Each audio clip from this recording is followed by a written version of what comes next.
नमस्कार सर्वांना, श्री स्वामी समर्थ. कसे आहात? सगळ्यांना आजचा दिवस आनंदाचा आणि आरोग्यदायी जावो ही स्वामींचरणी प्रार्थना. चला तर मग आज आपण अमावस्याला काय करायचे, काय वाचन करायचे ते बघूयात. अमावस्याच्या दिवशी सकाळी सगळ्यात लवकर उठून 5 ते 5:30 या दरम्यान उठून पहिले आंघोळ करून घ्यायची. आंघोळ करायच्या पाण्यामध्ये आपण थोडं गंगाजल टाकायचं. कारण गंगाजल का टाकायचं की अमावस्याच्या दिवशी तीर्थक्षेत्री किंवा गंगाक्षेत्री जाऊन आंघोळ केल्याचे फार मोठे पुण्य मिळते.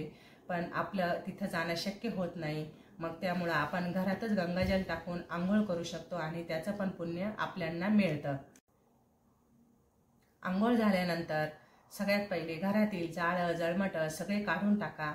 त्यानंतर घरातून फरची पुसून काढा. फरचीच्या पाण्यामध्ये खडे मीठ, गोमित्र, गंगाजल, थोडी हळद टाकून पाणी सर्व मिक्स करा. जर खडे मीठ टाकणार असाल तर संध्याकाळीच थोडं पाणी असं बाजूला करून ठेवा, म्हणजे खडे मीठ पूर्ण पघळते आणि पाणी पण छान मिक्स होऊन जाते. त्यानंतर सकाळी सर्व पाण्यामध्ये मिक्स करून फरची पुसून घ्या. आणि फरची पुसताना आपण असं घरातून बाहेर पुसत नाही, तरच काही ठिकाणी मी असं बघते की घरातून मेन दरवाजातून असं उलट्या साईड फरची पुसत येतात. तर असं करू नका. घरातून फरची मेन इंटरेस्टपासून बाहेर काढा. जाळं जळमटं पण काढताना तसंच करा. फरशी पुसून झाल्यानंतर आपल्या घरामध्ये उंबरा लेपन नक्की करा. कारण लेपनामुळे वाईट शक्ती घरात प्रवेश करत नाही. आणि लेपन करताना हळदीचे दरवाजावर ओम असे ओम किंवा शुभ लाभ असं काढा. आणि स्वस्तिक काढताना कुंकवामध्ये थोडं गुलाबजल मिक्स करून आणि दरवाजावर कुंकवाने स्वस्तिक काढा. त्यानंतर बाहेरच्या बाजूला दरवाजाच्या दोन्ही साईडला शुभ लाभ असं काढून खाली स्वस्तिक काढा हळदीने. त्यानंतर उंबऱ्यावर हळदीचं लेपन करा. लेपन केल्यानंतर आपल्या देवघरामध्ये आपले पूर्ण देवघर स्वच्छ करून घ्या आणि देव उजळून घ्या. देव उजळल्यानंतर त्यांचा छान असा अभिषेक करा पंचामृताने. कारण की हळद ही लक्ष्मीप्रिय आहे आणि हळदीने लक्ष्मी माता लवकर प्रसन्न होते आणि आकर्षित होते. त्यामुळे हळदीचं लेपन तुम्ही नेहमी करत जा. आणि या दिवशी घरामध्ये भांडण, एकमेकांशी वाईट बोलणे या गोष्टी टाळा. असं तर म्हणतात की अमावस्याला मौन पाळले तर अतिउत्तम, पण आपल्याच्याने ते शक्य होत नाही. तर भांडण वगैरे ह्या सर्व गोष्टी बंद करा. त्यानंतर असं कोणी म्हणतं की अमावस्याचा दिवस आहे व चांगला दिवस नाही, तर असं काही नसतं. हे मनातून सर्व काढून टाका. कारण की अमावस्या ही लक्ष्मीपूजन पण आपण अमावस्यालाच करतो, असं काही नसतं. आणि लक्ष्मी माता दर अमावस्याला पृथ्वी तलावर संध्याकाळच्या वेळेला भ्रमण करत असते. त्यामुळे आपण जे स्तोत्र मंत्र आरती करतो त्या गोष्टी लवकर देवापर्यंत लवकर पोहोचतात आणि त्याचं फळ आपल्याला लवकर भेटतं.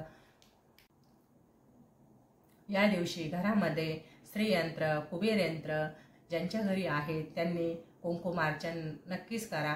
कुंकुमार्चन करताना त्यावर लक्ष्मी गायत्री मंत्र किंवा महालक्ष्मी अष्टक किंवा श्रीसूक्त असं म्हणून तुम्ही कुंकुमार्चन करू शकता.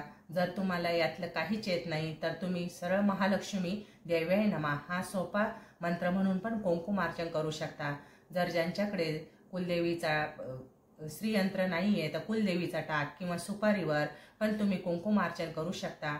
आणि कुंकुमार्चन केल्यानंतर तेच कुंकू दुसऱ्या दिवशी आपण एका डब्बीत भरून ठेवायचं. आणि आपल्या घरातील मुलांना, मिस्टरांना कुठे बाहेर गावी आपण पण काही महत्त्वाच्या कामासाठी बाहेर चाललो आहेत तर ती कुंकू कपाळाला नक्की लावा. जर घरातील माणसं लावायला नाही म्हणतील तर त्यांच्या हातावर ते कुंकवाने थोडं ओलं करून उजव्या हातावर त्या कुंकवाचा टिळा द्या. आणि म्हणजे आपण ज्या कामासाठी जातो ते काम पूर्णत्वाला जातं असं म्हणतात. घड्याळ, बंद पडलेले सेल, रद्दीचं सामान हे नक्की बाहेर काढा. ज्या वस्तूंचा आपल्याला गरज नाही आणि आपण ते खूप दिवस सांभाळून ठेवतो, हे लागेल ते लागेल, पण हे इलेक्ट्रिकल वस्तू बंद पडलेल्या घरात अजिबात ठेवू नका. या वस्तूंमुळे घरामध्ये निगेटिव्हिटी पसरते आणि आपल्या घरामध्ये आजाराला निमंत्रण मिळते असं म्हणतात. आपल्या घरामध्ये काही जुने कपडे असतात आपल्याला असं वाटतं आपण घालू की काय, मग आपण सर्व सांभाळून ठेवतो, पण असं करू नका. खूप दिवसांचे कपडे घरामध्ये पण ठेवू नका. आणि त्यानंतर आपल्या घरामध्ये ज्या मेडिसिन असतात आणि खूप दिवसांच्या असतात आणि आपण त्या सांभाळून ठेवतो, त्या पण घराबाहेर काढा. आणि अमावस्येच्या दिवशी हे सर्व घराची साफसफाई नक्की करा. हे साफसफाई केल्याने तुम्हाला घरामध्ये काय बदल होतात ते सांगा. आणि रोज सकाळी सूर्याला जल अर्पण करा. असेच काही छोटे मोठे उपाय जर आपल्या कष्टासोबत केले तर आपल्याला त्याचा आयुष्यात नक्कीच फायदा होईल आणि आपल्या आयुष्यात नक्कीच बदल होतील. चला तर मग ही माहिती तुम्हाला कशी वाटली? आवडली असेल तर लाईक करा, शेअर करा, सबस्क्राईब करा. चला भेटूया नवीन व्हिडिओमध्ये. तोपर्यंत सर्वांना श्री स्वामी समर्थ.